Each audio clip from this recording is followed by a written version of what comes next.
कभी सपनों को हालात रोक देते थे, लेकिन अब बदल रहा है हरियाणा। लखपति दीदी योजना ने दिया महिलाओं को नया सहारा। अब लाखों बहनों की सालाना आय 1 लाख से ऊपर पहुंच रही है। इस योजना से मैंने एक छोटा सा बुटीक खोला है, जिससे मुझे लाभ हुआ है। मैं नायब सिंह सैनी सरकार का धन्यवाद देना चाहती हूँ। ड्रोन दीदी योजना ने गांव की बेटियों को दी तकनीक की उड़ान। अब महिलाएं ड्रोन उड़ाकर खेती में नई क्रांति ला रही हैं। लाड़ो लक्ष्मी योजना ने बेटियों का भविष्य बनाया सुरक्षित। हर महीने बेटियों के खाते में 2100 रुपए की राशि सीधे पहुंच रही है। बेटियों को आर्थिक रूप से सशक्त करने के लिए दीनदयाल लाडो लक्ष्मी योजना वो शुरू की है। इसके तहत उन्हें हर माह 2100 रुपए की वित्तीय सहायता दी जा रही है। विकास में महिलाओं की भागीदारी सुनिश्चित करने के लिए हमने उन्हें पंचायती राज संस्थाओं में 50% प्रतिनिधित्व दिया है। बहन बेटियों को उच्च शिक्षा के देने के लिए प्रदेश में खोले गए 80 कॉलेजों में से 30 विशेष रूप से लड़कियों के हैं। आज पोस्ट ग्रेजुएट तक लड़कियों को मुफ्त शिक्षा दी जा रही है। मुख्यमंत्री विवाह शगुन योजना ने बेटियों की शादी में बढ़ाया सम्मान और सहयोग। अब 71,000 रुपए तक की शगुन राशि से बेटियों का विवाह हुआ और भी गरिमामयी। जब महिलाएं आत्मनिर्भर हों और बेटियां सुरक्षित, तभी सशक्त होगा हरियाणा। चिंता तो कांग्रेस को लोगों को हो रही है, हमें चिंता ना, किसान को चिंता नहीं है।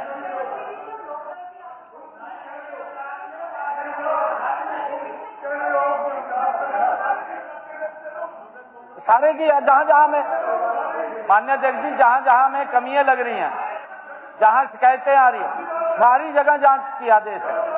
कोई ऐसा नहीं है, उसकी पीवी भी कराई जा रही है, उसकी वेरिफिकेशन कराई जा रही है। और वो वेरिफिकेशन भी माननीय अध्यक्ष जी मैंने बताया कि एक स्थान पे नहीं होती है, कई स्थानों पे होती है। एक केंद्र की टीम हमारी टीम के साथ मिलकर के वेरिफिकेशन करती है, और अगर वहां पर कोई अंतर पाया जाता है तो उसके खिलाफ कार्रवाई भी होती है, उसके सामने उसकी भी होती है। माननीय अध्यक्ष जी मैं बताना चाहूंगा कि हमारे 6,23,000 मीट्रिक टन बाजरे की खरीद ये हमारे सरकार द्वारा की गई। माननीय अध्यक्ष जी, 358 करोड़ 52 लाख रुपए की राशि सीधे किसानों के खाते में स्थानांतरित की गई। माननीय बाजरे की माननीय अध्यक्ष जी, भारत सरकार भी, क्योंकि उनके नॉर्म है, क्योंकि जो ये परचेज धान की होती है ये भारत सरकार करती है, और भारत सरकार द्वारा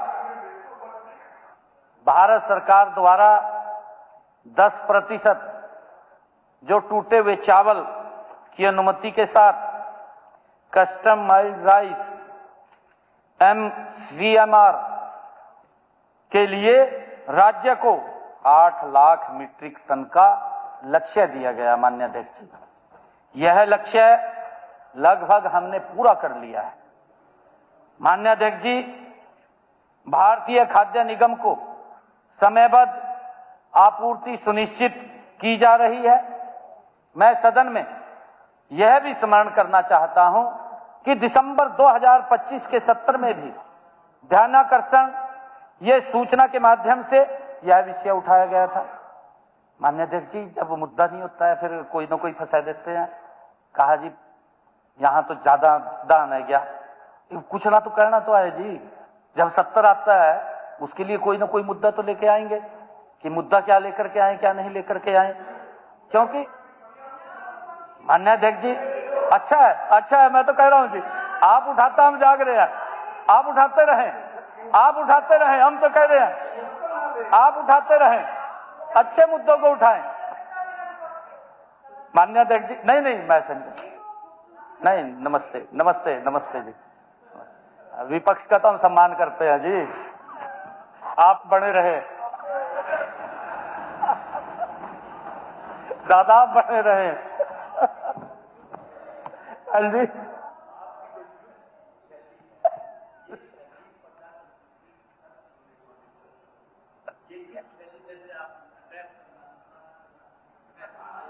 नहीं दादा, मैं अटैक तो नहीं कर रहा।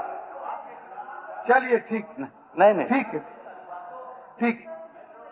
मैं सारा का ही जवाब दे रहा मान्य अध्यक्ष जी। मान्य अध्यक्ष जी, इन्होंने यह विषय पिछले सत्र में भी उठाया था। ये ध्यानाकर्षण सूचना के तहत लेकर के आए थे, किंतु उस समय आपने उस समय चर्चा में शामिल शायद नहीं किया था, मुझे ध्यान में है। ये लेकर के आए थे परंतु चर्चा में शामिल नहीं किया गया था। इसके बावजूद भी हमारी सरकार ने, माननीय अध्यक्ष जी, हमारी सरकार ने स्वतः संज्ञान लेते हुए जांच और सुधारात्मक कदम उठाए हैं। हमने जांच के भी आदेश दिए हैं। मैंने बताया कि इतनी एफआईआर दर्ज हुई है, इतने को अरेस्ट किया है, इतने लोगों अधिकारियों को सस्पेंड भी किया है। जहां जहां हमें कमी नजर आई है वहां वहां हमने उसके ऊपर कार्रवाई की है। माननीय अध्यक्ष जी, हमारी सरकार ये प्रतिक्रिया नहीं बल्कि सक्रिय शासन में विश्वास रखती है। माननीय अध्यक्ष जी, भविष्य में ऐसी अनियमितताओं की पुनरावृत्ति न हो। माननीय अध्यक्ष जी, इसके लिए हमने ई खरीद पोर्टल को अपग्रेड किया जा रहा है। इसके लिए ई खरीद पोर्टल अपग्रेड किया जा रहा है। आगामी रबी एवं खरीफ सीजन 26-27 में जियो टैगिंग आधारित गेट पास, वाहनों का ऑटोमेटिक नंबर प्लेट कैप्चर, मंडियों, गोदामों और राइस मिलरों की जियो फेंसिंग, प्रवेश एवं निकासी दीवारों पर सीसीटीवी कैमरे वो लगाए जाएंगे और लगाए जा रहे हैं। इसके ऊपर हमने तुरंत ही आदेश दे दिया था। मैं कहा सीसीटीवी कैमरे के अंदर ये सारा का सारा होना चाहिए और इसके लिए हम काम कर रहे हैं। साथ ही माननीय अध्यक्ष जी, किसानों का बायोमेट्रिक सत्यापन तथा मोबाइल ऐप के माध्यम से भौतिक जांच जैसे प्रावधान भी हमने लागू किए जाएंगे। माननीय अध्यक्ष जी, भौतिक जांच अब पूरी तरह से जियो फेंसिंग के अंतर्गत होगी। इससे यह सुनिश्चित होगा कि नियुक्ति कर्मचारी स्थल पर पहुंचकर ही निरीक्षण कर सके। माननीय अध्यक्ष जी, इससे किसी भी प्रकार की कागजी खानापूर्ति की संभावना समाप्त हो जाएगी। हमने 11 दिसंबर 2025 को प्रति एकड़ उपज सीमा में संशोधन भी किया है, क्योंकि पहले ये मेरे ख्याल से 35 क्विंटल था। हमने अब इसको कम किया, उसके कारण भी थोड़ी दिक्कतें आती थी। अब इसको हमने 32 क्विंटल के करीब किया है। 32 क्विंटल नहीं, यह न्याय नहीं है। चलिए नहीं, चलिए, अलग अलग, ठीक है, ठीक है, नहीं, देखिए, ठीक है, ये एक अलग, ठीक है, इम्पोर्टेंट बात है पर हमने उसके अंदर इस समय का नहीं है। ठीक। अरोड़ा जी, भारतीय जनता पार्टी की माननीय अध्यक्ष जी ये सरकार है। किसान के एक एक दाने को खेत से उठा करके एमएसपी पर खरीदने का काम करती है।